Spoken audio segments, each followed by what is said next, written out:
Karon maghisgot na ta sa panudlanan sa Cebu Province. Na tinuod ang atong gikahadlukan. Kansi, ang Cebu Province last year, 2025. Nag-budget siya og 25 billion pesos.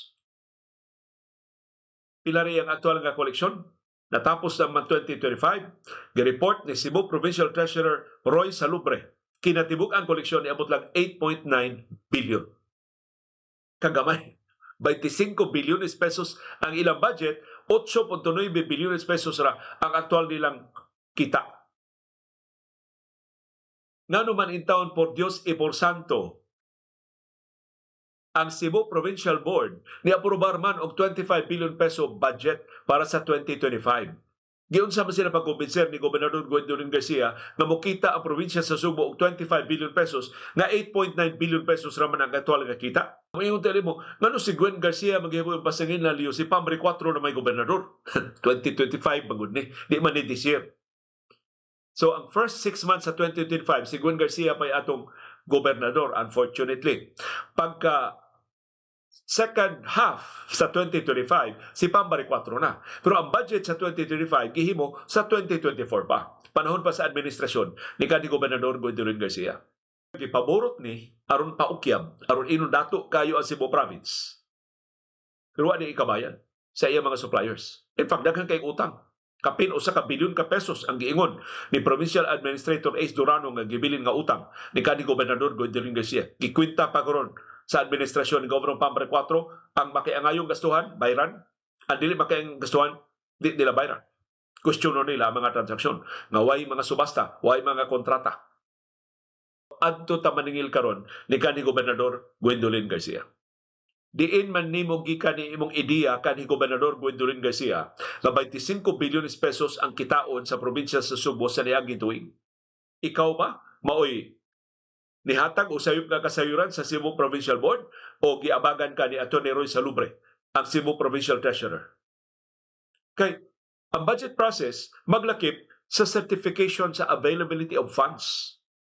Di ka makagahin og kwarta sa imong pag-umol sa imong budget para sa sunod tuig kung di ka kakuha certification sa availability sa funds gikan sa Provincial Treasurer para sa mga probinsya, City Treasurer para sa mga syudad, Municipal Treasurer para sa mga lungsod.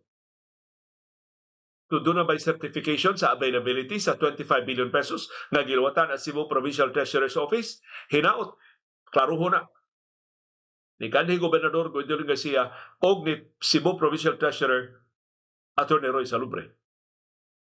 Pero dako sa tulubagon ang mga sakop sa Cebu Provincial Board nga naglakip ni Vice Gobernador Glenn Soco, membro ng Glenn Soco sa karaang Provincial Board. Vice Governor Glenn Soco ipasabot nganong giaprubahan man ninyo. Kamo may mayorya.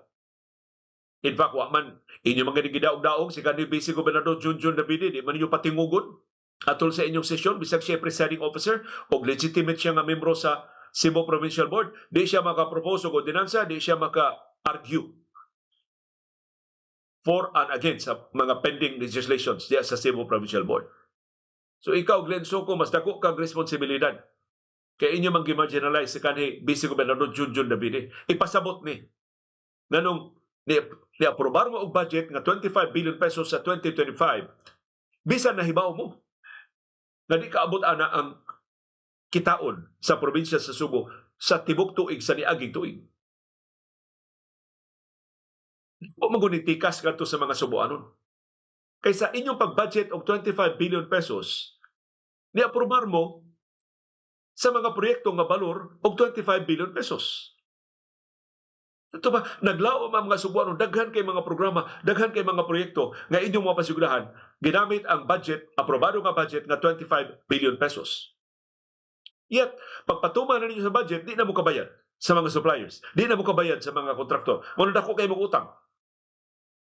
Kay 8.9 billion pesos na day, ang kita, 35% ra sa giaprobahan nga budget last year, ang aktual nga nakolekta sa Cebu Province at the end of 2025.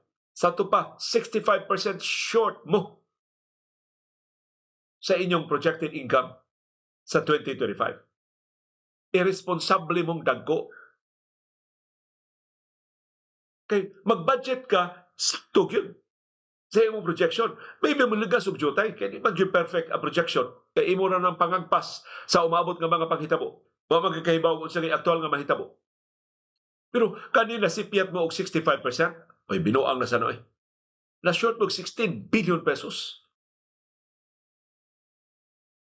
Kaya grabe.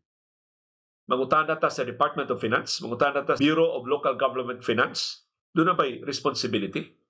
Ang usa ka local government unit magpataka lang takda og budget. Kay diliwat baya sab ang Cebu City Government.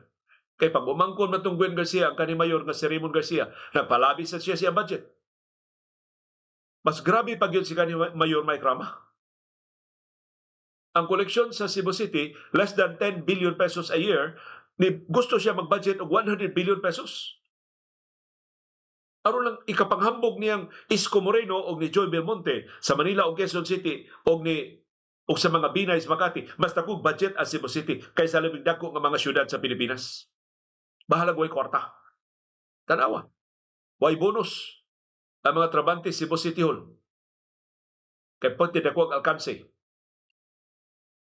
sa Cebu City Government tungkol sa pataka sa nangangi nga mga mayor. Hopefully, wa pun iglaing pataka ining incumbent natong nakapuling mayor nga si Nestor Archibald. Kung nasakto si Governor Pambari 4, mas gamay ang budget nga naprobahan for 2026, mas realistic sa projected income sa Cebu Province. So mas responsable si Governor Pambari 4 sa pag-manage sa resources sa probinsya sa Subo kay ni kanhi Gobernador Gwendolyn Garcia. Paukyap, panghambog, aron ingon nga kita kinadatuan nga probinsya sa Pilipinas. Wa gyud nay problema kung kita kinadatuan nga probinsya sa Pilipinas, hinaot mo reflect na sa quality of services, sa consistency sa basic services nga ato ma-extend ngadto sa labing na kinahanglan nga mga Subuanon. Unsaon man nimo ikay kinadatuan nga probinsya, ikay kinadaghanan og malnourished nga mga bata. Ikay kinadatuan nga probinsya, ikay kinabarutan o mga ospital. Nahimong infirmary ang mayoriya sa ibang mga district hospitals tungod sa pagpabaya ni kanhi Gobernador Gwendolyn Garcia.